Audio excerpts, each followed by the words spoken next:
ছাগল বাঁচাতে গিয়ে গর্তে পড়ে গেল হরিশ্চন্দ্রপুর ২ নম্বর ব্লকের বিডিওর ৪ চাকা গাড়ি। ঘটনাটি ঘটেছে আজ বুধবার বিকেল ১টা নাগাদ হরিশ্চন্দ্রপুরগামী ৩১ নম্বর জাতীয় সড়কে গাঙ্গনদিয়া এলাকায়। ঘটনায় চাঞ্চল্য ছড়িয়ে পড়ে, তবে গাড়িতে চালক ছাড়া কেউ ছিলেন না। চালকের সেরকম ক্ষয়ক্ষতি হয়নি, গাড়ির সামনের কাঁচ ভেঙে গিয়েছে। খবর পেয়ে ঘটনাস্থলে ছুটে আসে হরিশ্চন্দ্রপুর থানার পুলিশ। আর্থ মুভার দিয়ে গাড়িটি উদ্ধার করা হয়। চালক পরিমল কুমার দাস বলেন, হরিশ্চন্দ্রপুর থেকে তুলসিয়াটা পেট্রোল পাম্পে তেল ভরতে যাচ্ছিলাম। গাঙ্গনদিয়া এলাকায় দুটি ছাগল গাড়ির সামনে চলে আসে। ছাগল বাঁচাতে গিয়ে নিয়ন্ত্রণ হারিয়ে গাড়িটি গর্তে পড়ে গেল।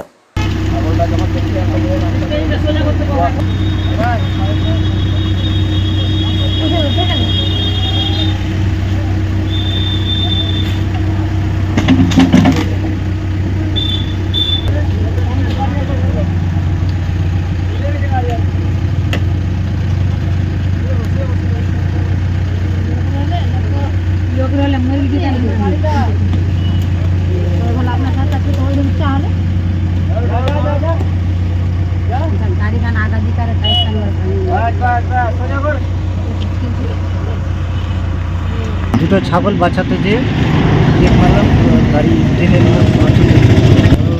ব্লক থেকে যাচ্ছিলাম তেল ভরতে পাম্পে, এটা গাঙ্গনদিয়া পাম্পে, তুলসিয়াটা পাম্পে তেল ভরতে। দুটো ছাগল বাঁচাতে যেয়ে ব্রেক করেছিলাম, গাড়ি ঘুরতে। না না, কেউ ছিল না, আমি একাই ছিলাম। কোনো কিছু জানাবো।